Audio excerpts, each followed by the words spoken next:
En las afueras de Lima, Perú, los cadáveres emergen de la arena.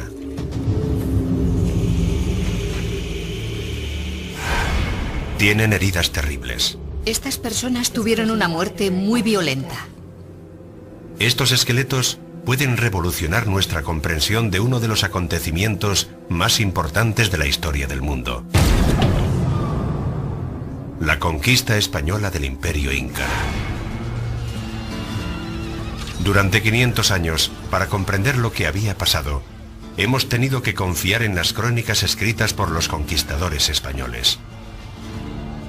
Esas crónicas nos describen cómo en 1532 Francisco Pizarro llegó a la frontera del Imperio Inca con algo menos de 200 hombres. Desde entonces, los historiadores se han sentido intrigados por los sucesos que ocurrieron a continuación. Cuando los mensajeros incas propagaron por el imperio la noticia de la diminuta invasión, ¿por qué no se movilizó el enorme ejército inca? ¿Cómo pudo un puñado de aventureros españoles poner de rodillas a la mayor civilización indígena de Sudamérica? ¿Fue debido a la inmensa superioridad de las armas españolas? ¿Fue debido a las enfermedades europeas frente a las que los incas no tenían defensas? ¿O fue por otra razón? Puede que la respuesta esté en estos esqueletos. Por primera vez, la ciencia puede abrir una ventana a los acontecimientos reales de la conquista del Perú. Los descubrimientos son asombrosos. Creo que estamos ante la primera herida de bala del Nuevo Mundo. Una historia de conquista jamás contada.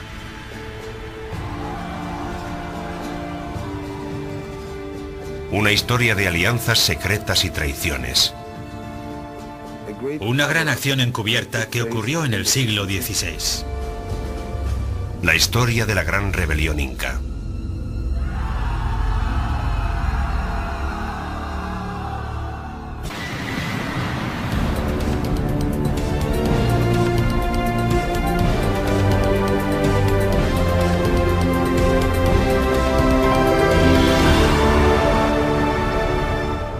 La gran rebelión inca.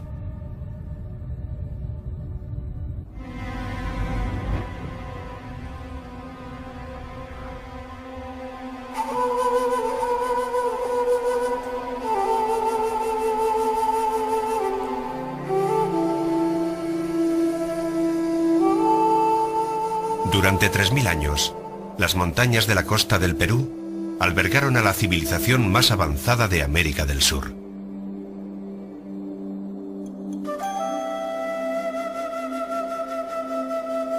El Imperio Inca fue el último de los muchos que surgieron y cayeron en Perú, y fue el más grande.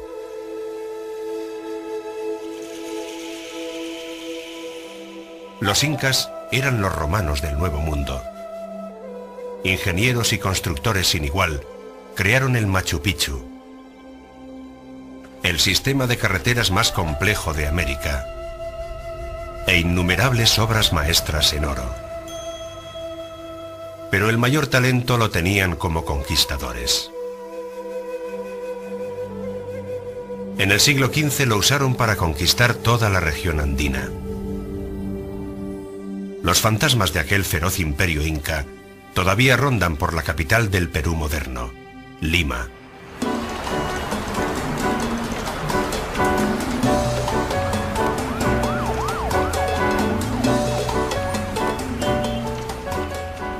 La Lima del siglo XXI es una ciudad bulliciosa de 9 millones de habitantes.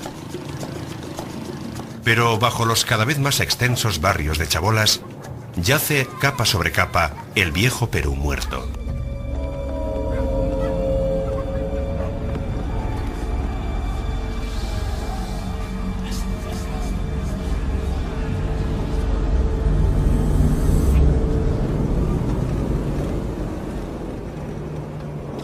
Durante más de 20 años, arqueólogos peruanos y el delegado de National Geographic, Guillermo Koch, han trabajado para desvelar los misterios de estos cementerios indígenas. Nadie sabe más que ellos sobre las zonas de enterramiento de Lima. Límpialo con la brocha nomás, eso es lo que hay que limpiar con la brocha. Con la escobilla, con esa. A comienzos de marzo de 2004, la ciudad iba a construir una autopista en una zona en la que sospechábamos que había un cementerio. Decidimos hacer una zanja para comprobar si era o no un cementerio. El yacimiento que Guillermo estaba investigando era una colina sin aparentemente nada especial, situada a las afueras de Lima, llamada Puruchuco. Se puso a trabajar con su colega de muchos años, la arqueóloga Elena Goicoechea. Hola, Willy. Hola, Elena, ¿cómo estás? Al poco tiempo su zanja de prueba ofreció resultados.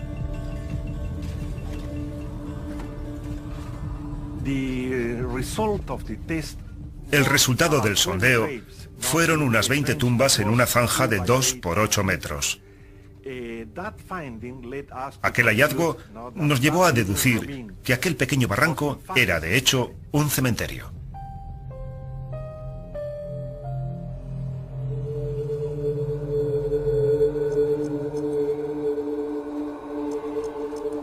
Al principio el cementerio de Puruchuco parecía muy similar a otros que Willy y Elena habían excavado. Los cuerpos estaban enterrados a intervalos regulares, sentados en cuclillas mirando hacia el sol naciente. Esa es la pauta clásica de los enterramientos incas. Pero al cabo de poco tiempo comenzaron a aparecer anomalías extrañas.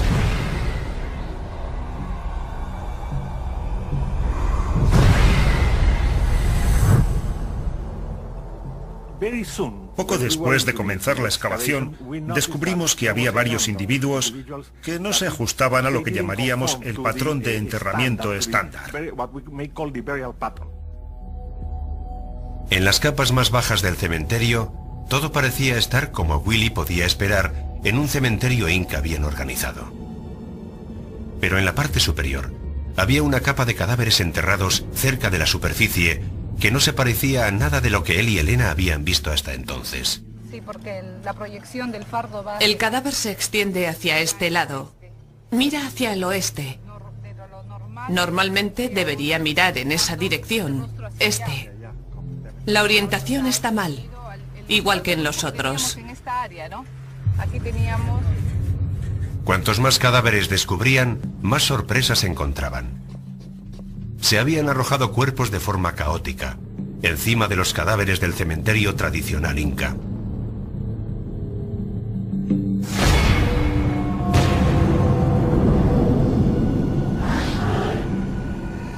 En vez de envolver cuidadosamente el cadáver relleno de algodón con tejidos de lana, como era habitual, estos habían sido envueltos a toda prisa en telas bastas.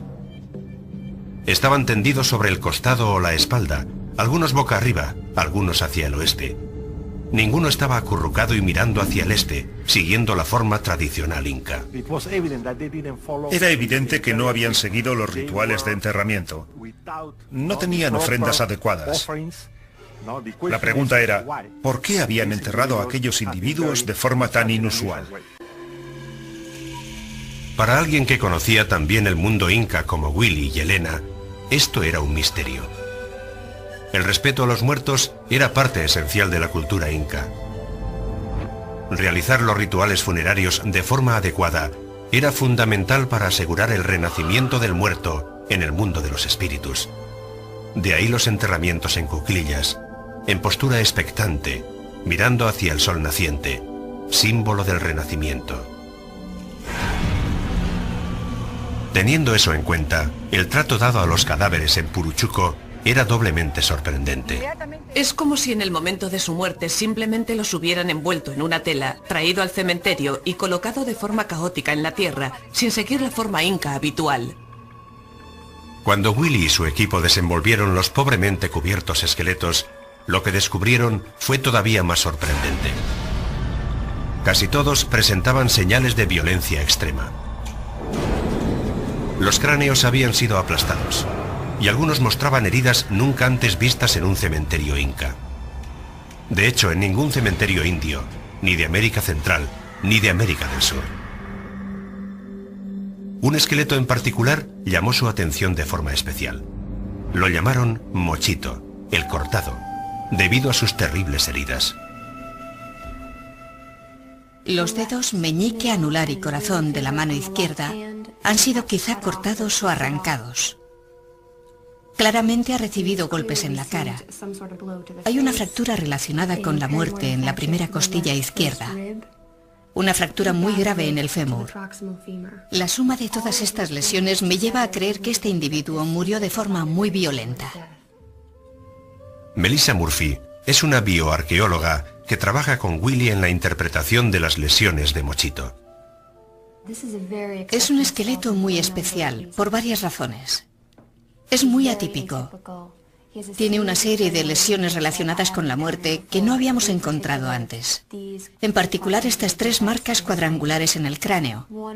Una de ellas tiene también una pequeña fractura radiante, una fractura en bisagra, que parece como si algo hubiera cogido la parte externa del hueso. Nunca había visto algo así. Basándonos en casos documentados de otras lesiones, parece que se deben a un arma de metal afilada, algo que no se encuentra entre las armas de los incas. Los incas tenían pocas armas capaces de realizar las heridas incisas y limpias que Melissa observa en el cadáver de Mochito. Sus armas de guerra más mortíferas eran bastones de piedra, lanzas y hondas. Las armas que usaban los guerreros incas habían quedado obsoletas en Europa hacía más de 2000 años. El ejército inca tenía que resultar extraño a los españoles. Quedaba fuera de su memoria histórica. Era un ejército de la edad de cobre. Los andinos podían fundir oro, plata y cobre, pero todos sus elementos cortantes o punzantes, todas sus armas, eran de piedra. La llegada de Pizarro y sus conquistadores en 1532 puso al ejército inca y a sus armas de piedra frente a un ejército europeo del siglo XVI con la tecnología militar más avanzada de la época. Las extrañas lesiones de la parte superior de la cabeza de Mochito hicieron pensar a Willy y a su equipo en heridas de arma blanca realizadas desde un caballo. ¿Eran los cadáveres del cementerio víctimas de los conquistadores de Pizarro? Si lo eran las primeras que se encontraban.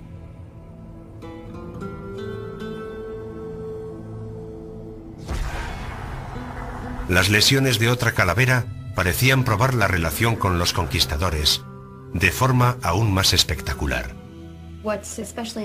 Lo más anómalo en este caso es que tiene un gran orificio circular en el parietal izquierdo, que parece una herida producida por un arma de fuego. Parece que el proyectil salió por la cara, salió por esta zona, se fragmentó y destrozó toda la cara. Lo excepcional de este caso es que además de tener la herida de entrada y la herida de salida, he recuperado en el interior del cráneo el fragmento de hueso que se desprendió de este lugar. Podría ser un descubrimiento trascendental. Podría tratarse de la primera herida por arma de fuego documentada en el Nuevo Mundo.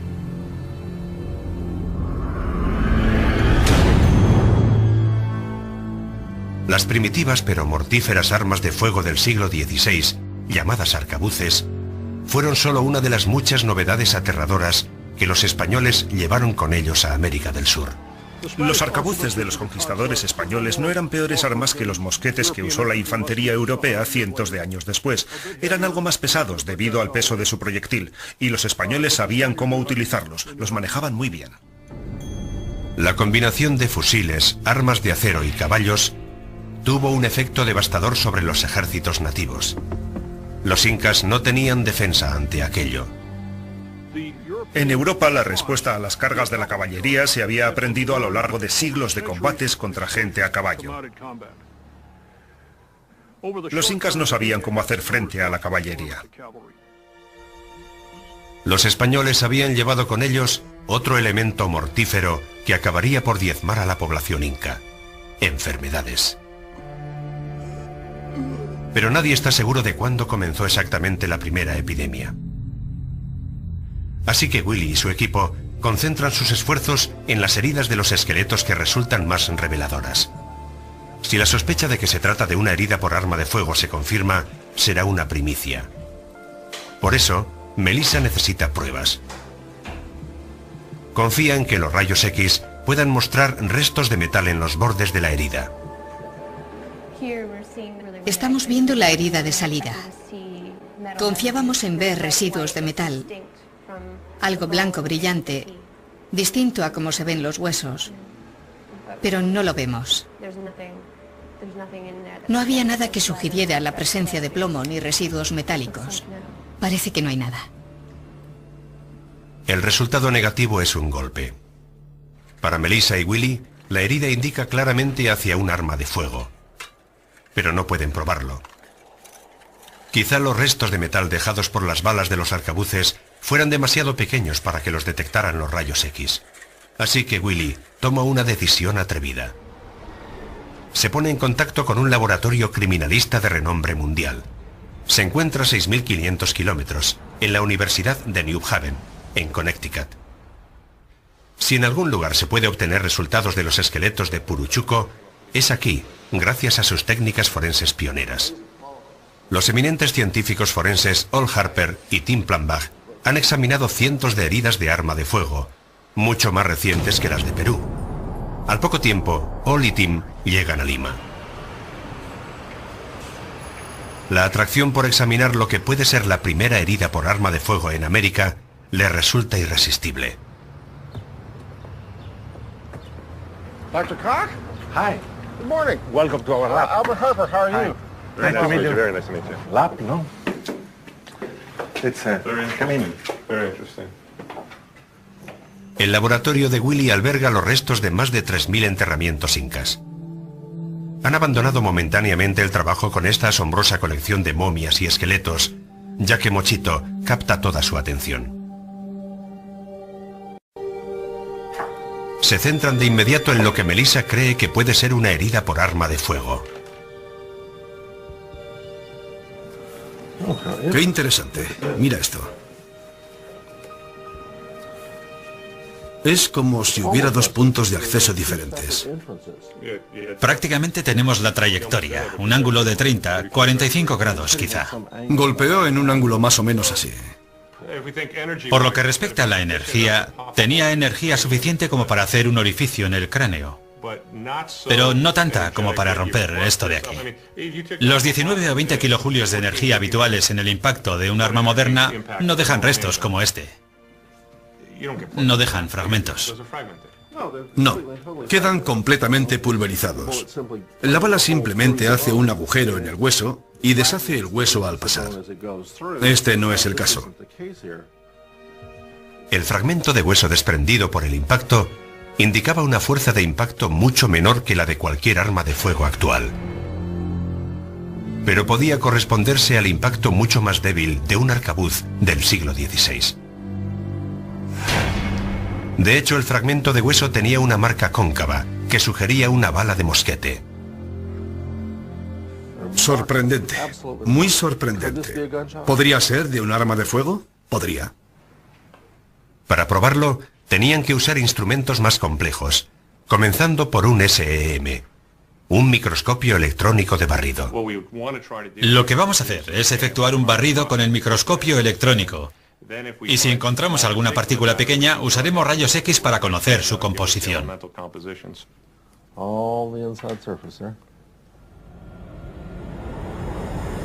Los resultados superan sus mejores sueños. Los bordes del orificio del cráneo y toda la superficie del fragmento del hueso desprendido están impregnados de fragmentos de hierro. Un metal que a veces se usaba en España para hacer balas de mosquetes. En el estudio básico con rayos X no se vieron estas partículas de hierro porque, según hemos visto con el SEM, son partículas tan diminutas que están ocultas en pequeñas fisuras y fracturas del hueso. Ahora Tim y Al tienen una imagen de lo que probablemente ocurrió.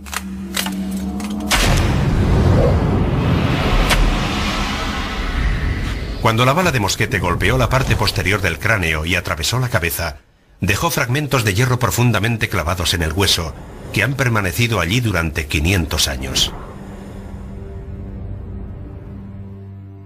Sinceramente, cuando nos enfrentamos por primera vez a la posibilidad de que fuera una herida por arma de fuego de hace unos 500 años, nos mostramos escépticos y, como haría cualquier científico, intentamos refutarlo. No hemos encontrado nada que contradiga que se trata de una herida por arma de fuego.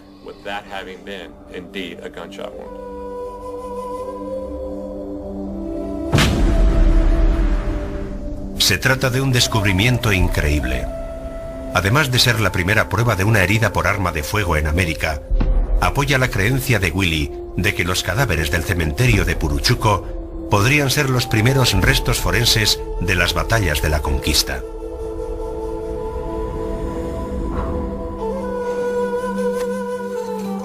Las preguntas que plantean estos huesos preciosos son tentadoras. ¿Qué otras historias tienen para contar? ¿Quién fue Mochito? ¿Cómo murieron él y su gente?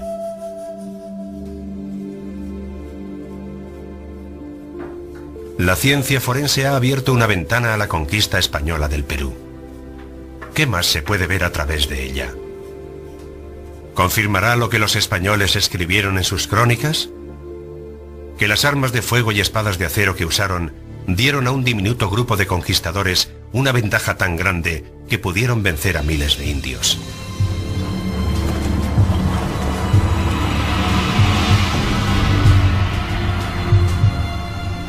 Las crónicas españolas de la conquista quitan importancia a un hecho muy importante. Cuando Pizarro y sus conquistadores llegaron al Perú, el imperio inca se estaba desmoronando. Se había formado solo 100 años antes, cuando los incas se desplegaron desde su capital, en Cusco, para aplastar a los muchos pueblos indígenas de la región. En 1532, muchos de los 10 millones de habitantes del imperio estaban hartos de la dominación inca y estaban dispuestos a aliarse con los españoles para deshacerse del dominio inca.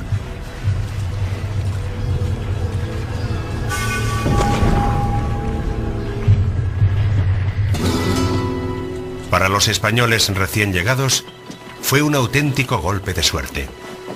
Aún con sus enormes avances tecnológicos, no eran desde luego un ejército formidable. Es un error pensar en los conquistadores como soldados. No eran soldados en el sentido de la España de la época, y menos en el de la América moderna. Eran aventureros. Eran absolutamente despiadados, pero no eran soldados. Muchos de los conquistadores eran analfabetos, incluyendo al propio Francisco Pizarro. Procedentes de las zonas rurales españolas, la mayoría eran hombres de acción, no de letras. La tarea de contar la historia de la conquista recayó fundamentalmente en escribanos y cronistas. A lo largo de los años se creó una especie de versión oficial de lo que había ocurrido.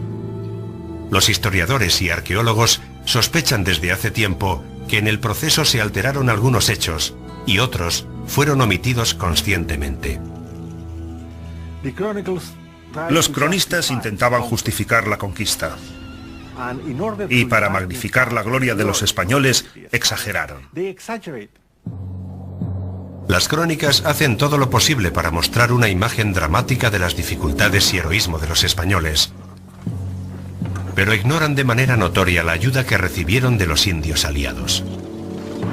Relatan una sucesión de batallas dramáticas en las que el diminuto grupo de Pizarro se enfrentaba a grandes ejércitos incas y, contra todo pronóstico, ganaba. La más sorprendente de todas tuvo lugar solo pocas semanas después de la llegada de los españoles. En Cajamarca, al norte del Perú, se toparon con las tropas del rey inca Atahualpa, que estaban celebrando una exitosa campaña militar. Los incas no estaban preparados para la batalla. Los españoles los cogieron por sorpresa y los masacraron.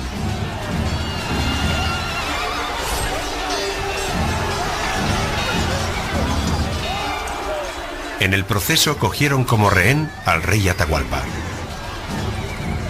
Pizarro pidió una cantidad enorme de oro por el rescate de Atahualpa.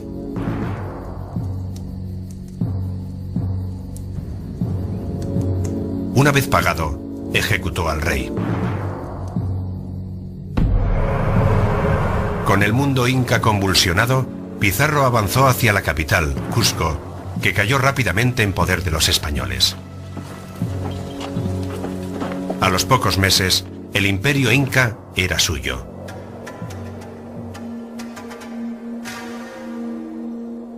La resistencia armada inca tardó 4 años en materializarse. En 1536, el ejército inca se movilizó y se lanzó contra los conquistadores, tanto en Cusco como en la recién fundada ciudad española de Lima. Había comenzado la gran rebelión inca. Según las crónicas, el 10 de agosto de 1536, Francisco Pizarro estaba en Lima. Vio aterrorizado cómo un enorme ejército indígena barría la llanura de la costa. Que Dios nos salve de la furia de los indios. Era todo lo que podía decir. Fue seguramente durante el asedio de Lima, que se produjo a continuación, cuando probablemente perdieron la vida Mochito y su gente.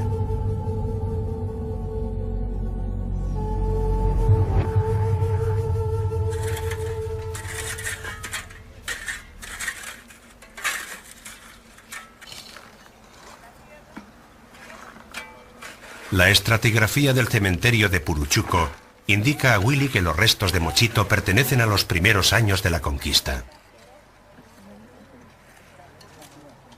El único acontecimiento que puede explicar sus heridas y la posición estratigráfica es el asedio de Lima. En agosto de 1536, la ciudad de Lima tenía solo 18 meses de antigüedad. Sus pocas casas de adobe estaban dispuestas en forma de cuadrícula, alrededor de una plaza central. Según las crónicas, el día de la batalla, un ejército numeroso liderado por el gran general Quiso Yupanqui se aproximó a Lima. Calcularon que eran decenas de miles. A Quiso lo llevaban en una litera, rodeado por sus capitanes. Pizarro contaba solo con unos cientos de soldados.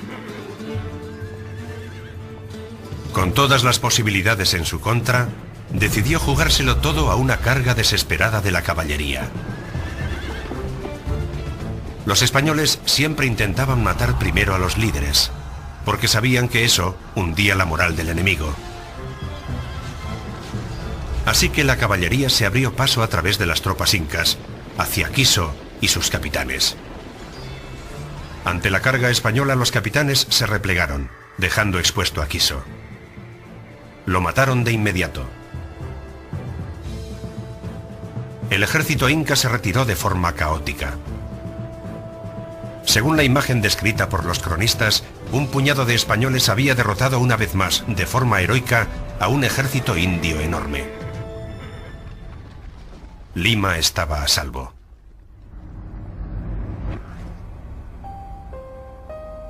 ¿Pero es eso lo que ocurrió en realidad? Ahora, por primera vez, podemos volver a examinar la versión de los hechos dada por los españoles.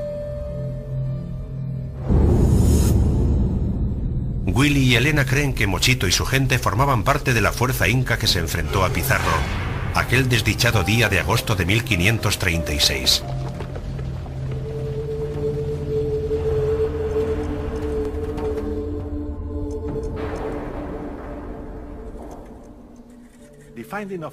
El hallazgo de este individuo es muy importante, porque podemos comparar las descripciones que contienen los documentos europeos con pruebas materiales, con la realidad.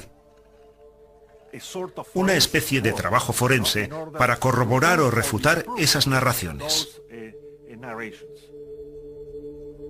Mochito destaca sobre todos los otros enterramientos descubiertos en Puruchuco. Su cabeza estaba envuelta en una tela azul. Estaba en el centro del cementerio. Por la forma en que había sido enterrado, Willy y Elena estaban seguros de que tenía un estatus especial. Era un líder. Trabajando con los restos de Mochito, Tim y Al descubrieron que muchas de las heridas parecían concordar con el relato clásico del asedio de Lima. Quizá fue uno de los capitanes que estaban próximos al general Inca y murió durante la carga de la caballería de Pizarro. Eso podría explicar sus terribles heridas. Le fracturaron la mandíbula usando una fuerza tremenda. Normalmente el hueso de la mandíbula es muy fuerte y resistente, pero este lo partió una fuerza exterior descendente, desprendiendo la pequeña porción de hueso que falta. ¿Quién sabe dónde está? Allí ocurrieron cosas terribles. Al examinar las vértebras, descubrimos que las vértebras torácicas están intactas, pero no así las costillas. Tiene fracturada y desprendida parte de la primera costilla. Y vemos también daños en el esternón. Está fracturado no en una, sino en 3 partes diferentes. Algo golpeó con muchísima fuerza el cuerpo de esta persona. Algo muy grande y muy pesado. Quizá una piedra de gran tamaño o puede que un caballo. Las afiladas heridas incisas de la cabeza y las heridas por aplastamiento en el torso son exactamente lo que se espera en alguien que ha muerto durante una carga de la caballería. Pero cuando Al y Tim examinaron los restos de la gente que había muerto con Mochito, aquellos cadáveres parecían contar una historia diferente. Es muy poco frecuente ver este patrón. Muchos de ellos tienen golpes en la cabeza que les han roto por completo el cráneo. El hueso occipital está roto, además de lesiones en la cara y las órbitas. La mayoría en el lado izquierdo, como si el golpe hubiera venido de la derecha.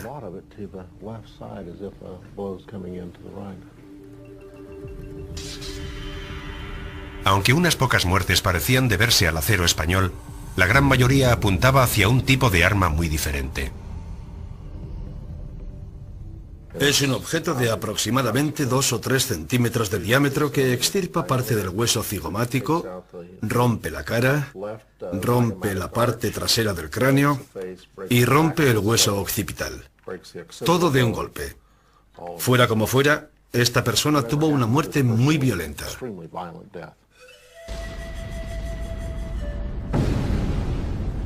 Las calaveras machacadas ofrecen otra sorpresa espantosa. Un hueso diminuto bajo el oído indica que algunas pertenecían a mujeres. 2 o 3 parecen pertenecer a mujeres. Se sabe por el pequeño tamaño del mastoides. También presentan síntomas de violencia. ¿Es una prueba de que lucharon mujeres junto a Mochito y sus hombres? De ser así, al igual que muchos de los hallazgos de Puruchuco, será algo sin precedente. Para buscar el arma que haya podido causar estas heridas contusas en los cráneos, Al y Tim se dirigen al Museo del Oro de Lima. Alberga la mayor colección de armas del Perú, tanto españolas como incas. Las armas de acero de los españoles habrían producido heridas incisas o fracturas con bordes limpios. No habrían creado las lesiones por aplastamiento que Al y Tim han estado examinando. ¿Qué tipo de armas pudieron crear esas lesiones? Tim y Al buscan entre las armas incas. Tim, mira esto. Es muy pesado. ¿Imaginas qué pasaría si se blandiera contra alguien? ¿Produciría el mismo tipo de lesiones que hemos estado estudiando en las caras y en los cráneos? Seguro. Y seguramente del mismo tamaño. El golpe produciría algo más que una fractura plana. Sin duda, fracturaría los huesos pequeños de la cara. Quizá esa sea la razón de que en muchos cráneos no encontraras los huesos pequeños. Probablemente quedaron deshechos. Sin duda. Es un arma terriblemente letal.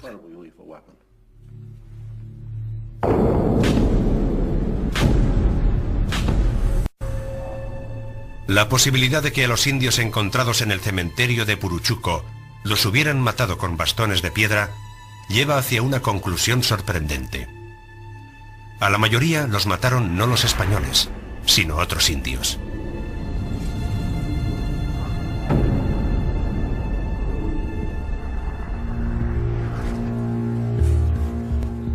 De 70 individuos del cementerio de Puruchuco, solo 3 mostraban signos claros de que los hubieran matado las armas españolas. Esto ponía en tela de juicio los relatos de las crónicas. ¿Qué sucedió de verdad en el sitio de Lima? Willy sabe que para llegar al fondo de este misterio, además de la ciencia forense, necesita la colaboración de otras disciplinas, como la historia. Durante 500 años nos han contado que un puñado de españoles, con sus hierros y sus caballos, fueron capaces de conquistar un imperio. Como los historiadores hemos mirado más allá de las crónicas las 3 últimas décadas, la versión oficial puede ahora ser rebatida. El historiador Efraín Trelles ha estudiado los archivos históricos de los comienzos de la colonización española en Perú.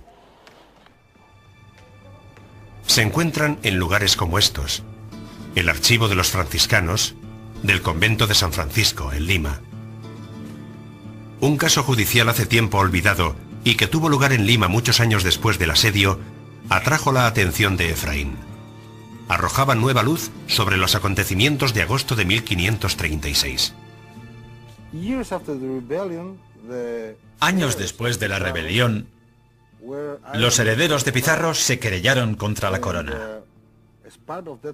En el juicio, sostuvieron que el coste de defender Lima del asedio había tenido repercusiones en los bienes de Pizarro y que debían ser compensados por ello. La corona no estuvo de acuerdo. Llevaron a indios que habían estado presentes durante el asedio. Los indios declararon que en las luchas hubo pequeñas escaramuzas, pero no una gran batalla.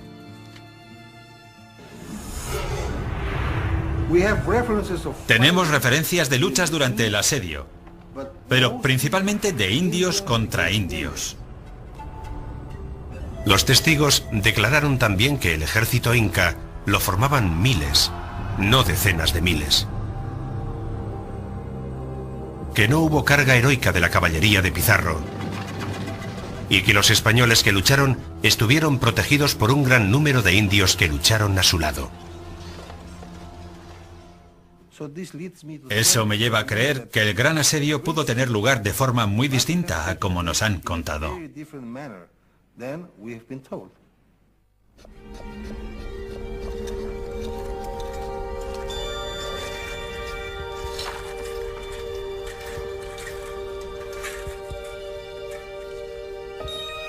El descubrimiento de Willy de que la mayoría de los guerreros de Mochito murieron a manos de otros indios apoya la versión de los hechos que se relataron en el juicio.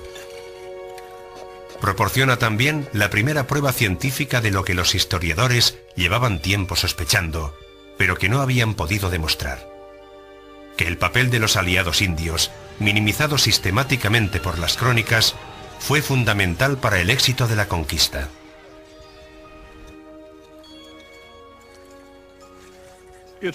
Cuando estudias cómo se realizó la conquista, queda muy claro que los aliados de Pizarro fueron muy importantes para la victoria final.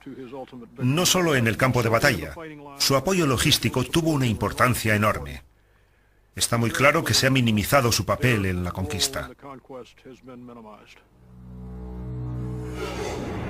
Nadie ha encontrado más pruebas de la importancia para los españoles de los aliados indios que María Rostorovsky. A sus 91 años, es la historiadora viva más respetada de los Andes. Los españoles recibieron una enorme ayuda de sus aliados indios.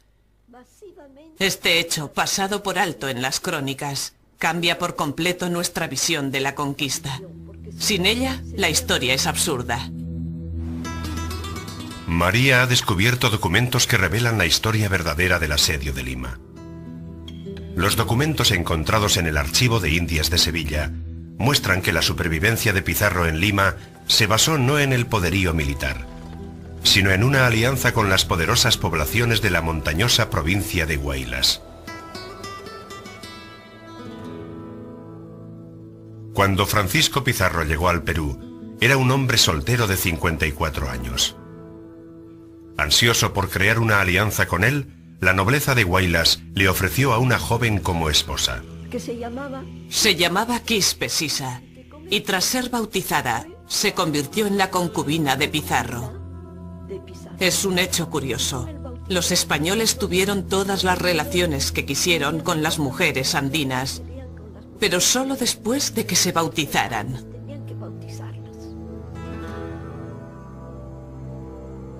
La joven concubina de Pizarro, Quispe Sisa, estaba con él en Lima cuando el ejército indio asedió la ciudad en agosto de 1536.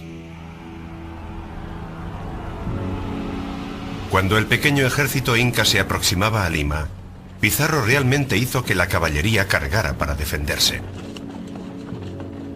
Siguieron a los guerreros incas hasta el lecho de un río seco a las afueras de la ciudad, donde los caballos españoles comenzaron a romperse las patas con las enormes piedras.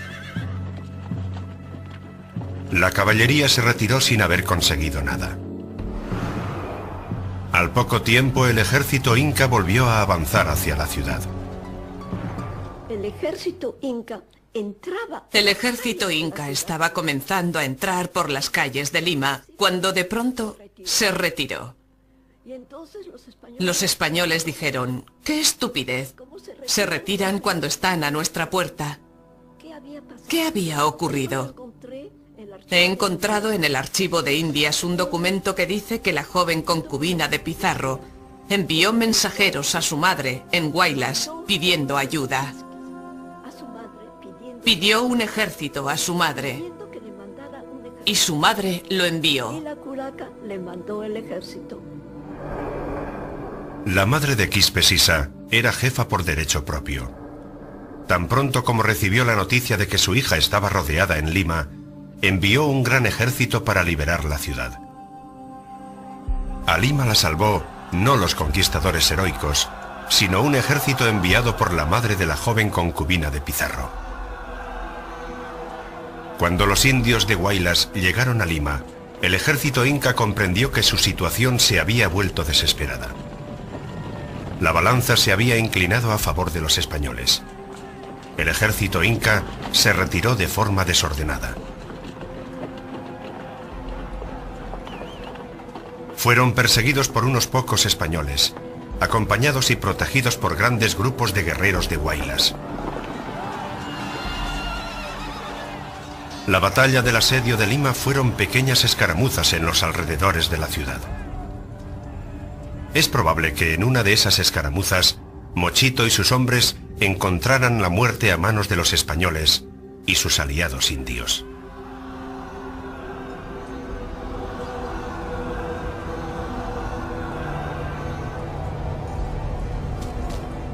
Hoy, por fin, podemos contar la historia del último día de su vida.